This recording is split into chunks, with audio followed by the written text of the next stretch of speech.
Hello everyone. Today's diecast mafia build-off is a pickup truck build. So now I will see if I have some pickup trucks.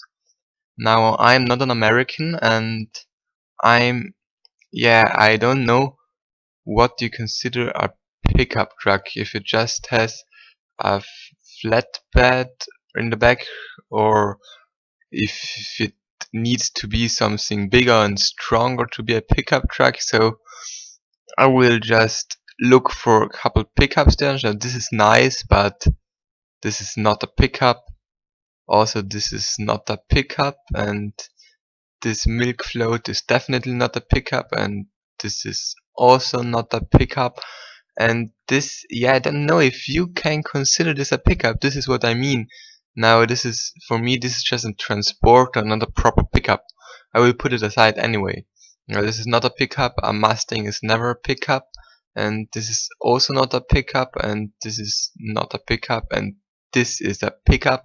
Now, this is what I'm pretty sure can be considered a pickup truck.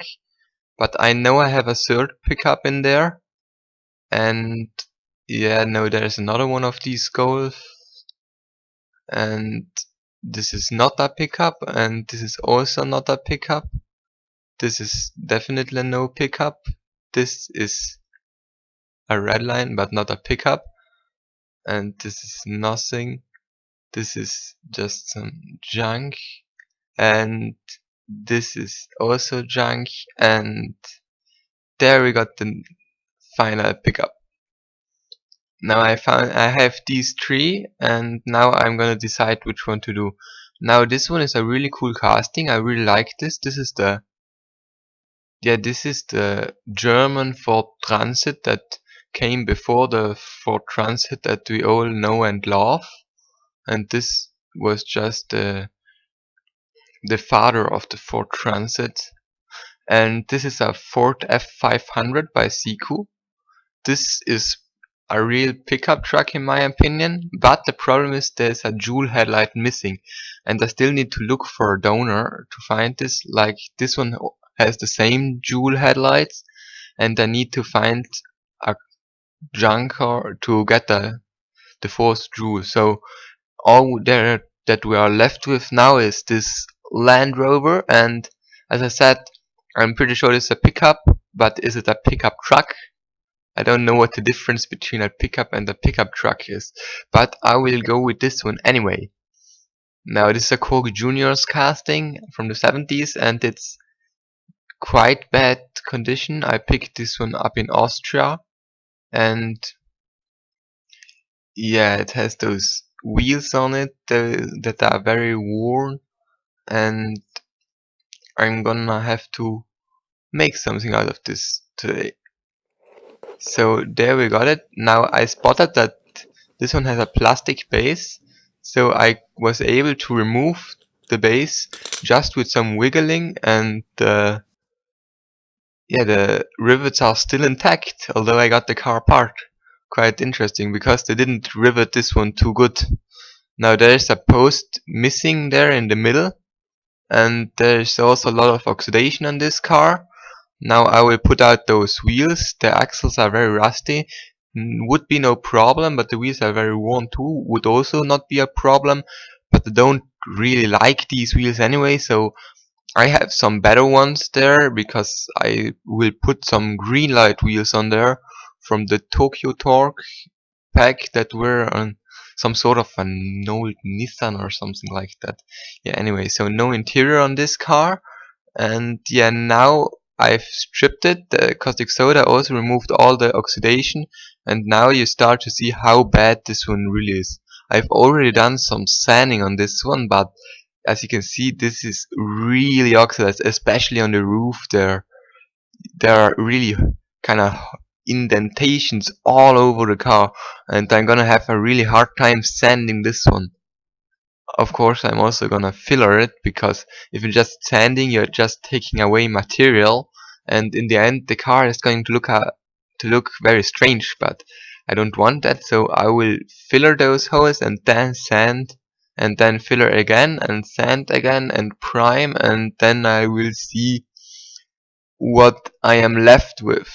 Now this is a bit of a problem because this car has a lot of intricate bodywork and that's kind of hard to sand. So as a spatula, I'm just using these pieces of a blister. I also use this to do windows, and the ones that are too scratched to do windows, I use as a spatula. And I'm just cutting pieces off, and then you can use them like this. This works really well and it's very cheap. It's even environmental saving because you're using the trash. So now I've already put some primer on some parts, and this tow hook is actually broken because there would be another plastic piece on there that would hold the trailer on there.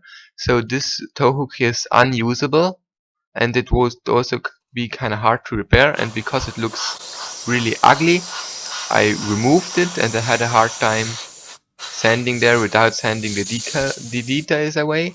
So now I'm painting it this turquoise blue green color.